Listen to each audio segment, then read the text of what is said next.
Los líderes de los países más ricos del mundo y de las potencias emergentes acuden a Londres con la solemnidad de las grandes ocasiones. Representan más del 80% de la producción mundial y 2/3 de la población del planeta. Su misión, dar una respuesta conjunta ante la mayor crisis económica de los últimos 60 años. La primera que tiene carácter global. Cuando acaban, después de una mañana de debate y muchas semanas de trabajo previo, anuncian al mundo una cifra casi mágica: 1.100.000 millones de dólares. Es el dinero que van a poner para restaurar el crédito, el crecimiento y el empleo en la economía global. En mi opinión, esta cumbre contribuye a la confianza. Contribuye a la confianza. Ha habido unidad y decisiones. Y facilitará la recuperación. Creo que los pasos adoptados eran necesarios. Si serán suficientes o no, es algo que habrá que esperar para juzgar. En Londres, los líderes mundiales se han conjurado contra la crisis. Confirman su apuesta por el libre comercio, el mercado y la innovación, pero anuncian cambios y nuevas reglas de juego.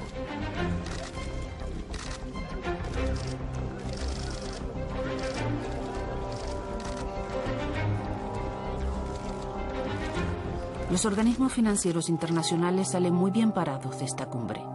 Ellos van a administrar esa cifra mágica del $1 billón.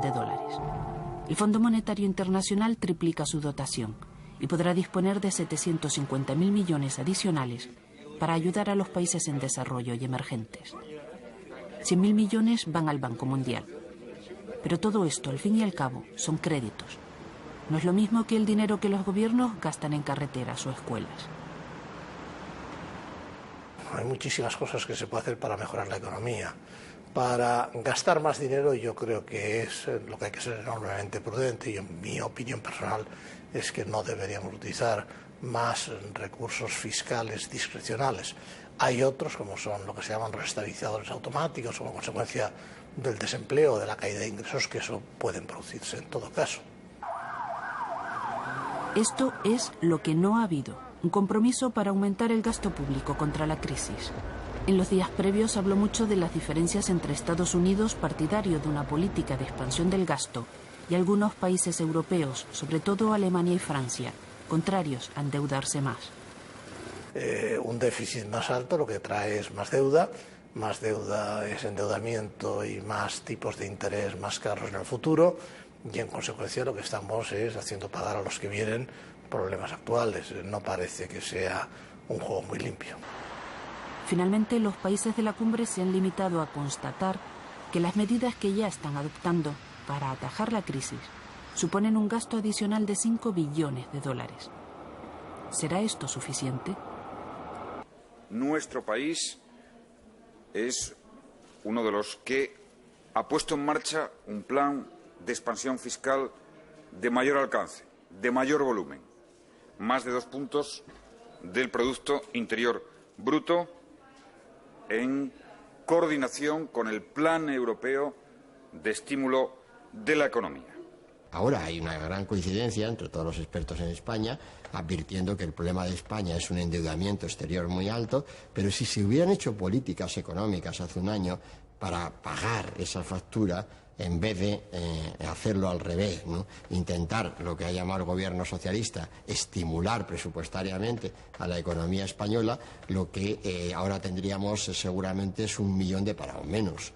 El error de diagnóstico ha llevado a una política económica equivocada. Hasta ahora, si comparamos toda la reacción desde el punto de vista de la política económica española ante la crisis, el tamaño de las medidas, la importancia de las medidas adoptadas es mayor que la media europea. Es decir, España ha sido uno de los países más activos reaccionando ante la crisis. Es verdad que también por ese elemento diferencial del sector de la vivienda, la caída de crecimiento ha sido mayor y la caída de empleo ha sido mayor, ¿no?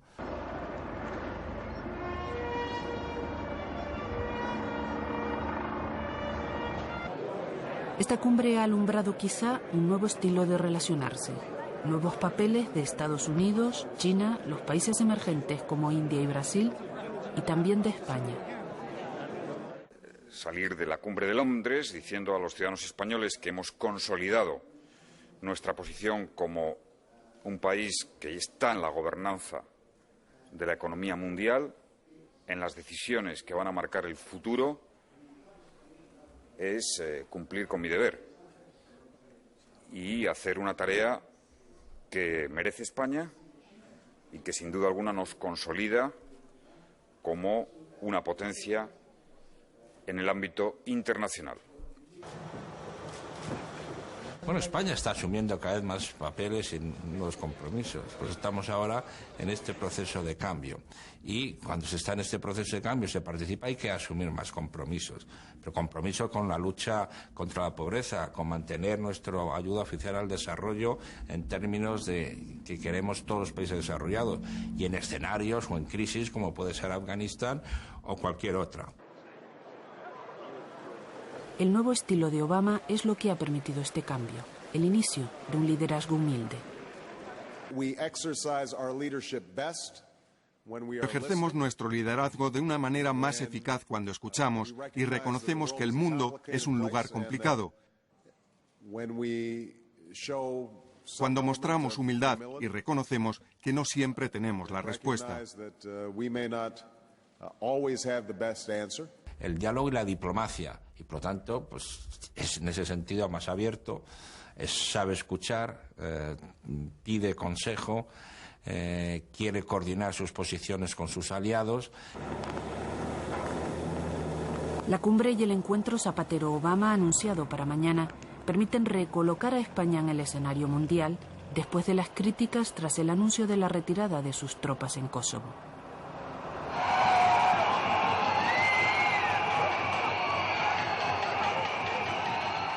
Los activistas que se manifestaron en Londres tenían claro cuál era el enemigo.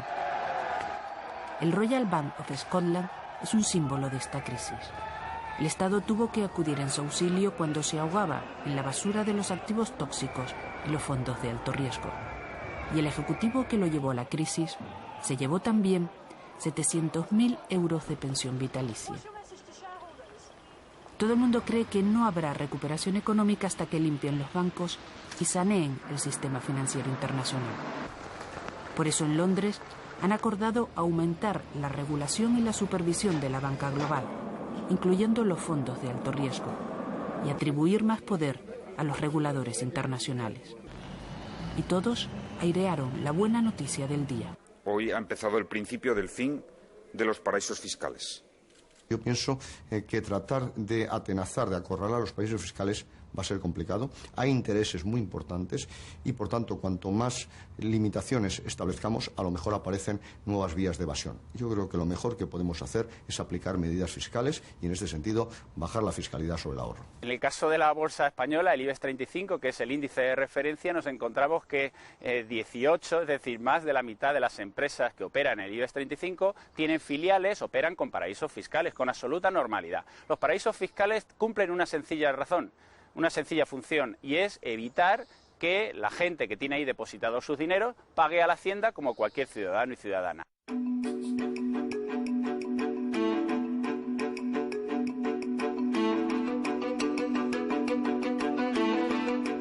España siempre había presumido de la solidez de su sistema financiero y lo ponía de ejemplo en todos los foros internacionales.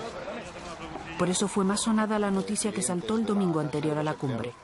El Banco de España interviene en la Caja de Castilla-La Mancha, porque había asumido excesivos riesgos y para evitar una crisis de confianza.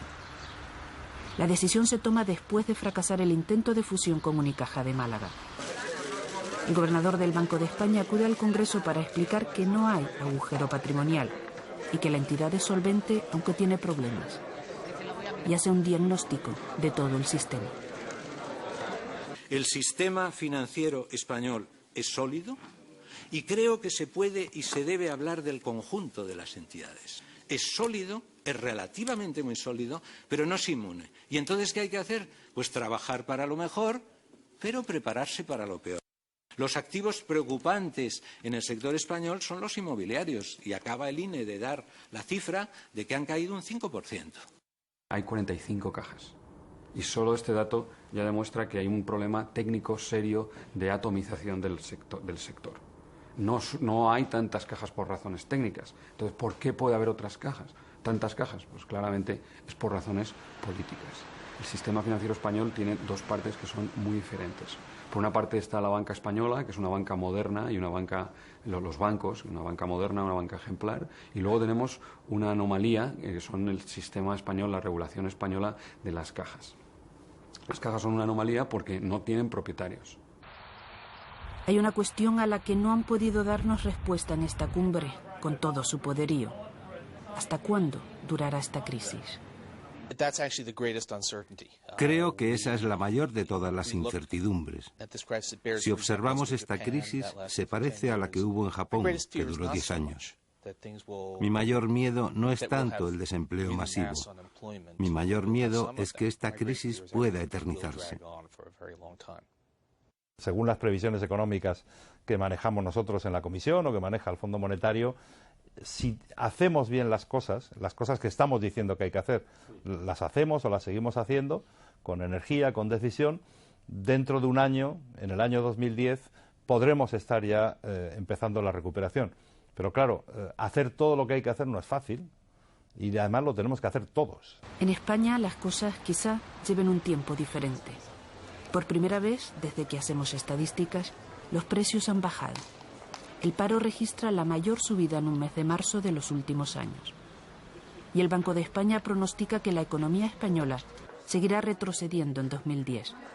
Lo que sucede es que nosotros vivimos un periodo de muy alto crecimiento y que en cierta medida hay que corregir y hay que digerir. Han sido 10 años de crecimiento alto, con algunos desequilibrios, y esos desequilibrios pueden exigirnos algo más de tiempo que a los demás. Puede ocurrir de todo. De todo. Lo que no va a ocurrir es que nadie venga a pagar la deuda externa por nosotros, vamos a tener que pagarla, y lo que no va a ocurrir es que nadie se fíe de una España donde la tasa de paro esté en el 20%, el déficit público esté en el 8%. El segundo semestre deberá de ser el momento en el que podamos afirmar, consolidar el que se ha tocado fondo y ya la perspectiva es de recuperación. En Madrid, los antisistema también han protestado contra esta crisis, que nos muestra en España su rostro más duro y se resiste a dejarnos.